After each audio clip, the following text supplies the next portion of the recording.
سیدہ عائشہ صدیقہ رضی اللہ تعالی عنہا سے روایت ہے کہ وہ فرماتی ہیں کہ رسول اللہ صلی اللہ علیہ وآلہ وسلم جب آخری عشرے میں داخل ہوتے تھے تو آپ صلی اللہ علیہ وآلہ وسلم رات کو جاگتے تھے اور اپنے گھر والوں کو بھی جگاتے اور عبادت میں خوب کوشش کرتے اور تہبند مضبوط سے باندھ لیتے۔ رسول کریم صلی اللہ علیہ وآلہ وسلم نے فرمایا، جس نے رمضان کے 10 دنوں کا اعتکاف کر لیا ایسا ہے جیسے 2 حج اور 2 عمرے کیے۔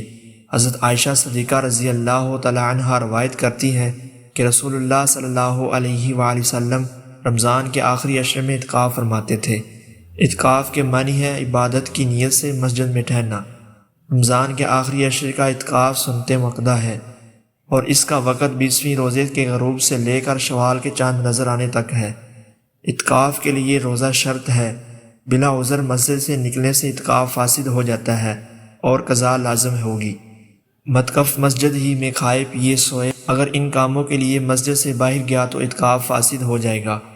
گرمی یا پسینے کی بدبو کے باوجود غسل کرنے نہیں جا سکتا۔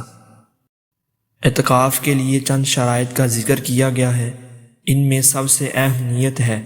اس کے علاوہ دیگر شرائط یہ ہیں: اعتکاف کرنے والا مسلمان ہو، عقل تمیز رکھتا ہو، پاک صاف ہو، مسجد میں اعتکاف کر رہا ہو، رمضان کا مہینہ ہو تو روزے سے ہو، خاتون حالت حیض اور حالت نفاس سے نہ ہو، اور خاتون اپنے شوہر سے اجازت لے کر بیٹھے۔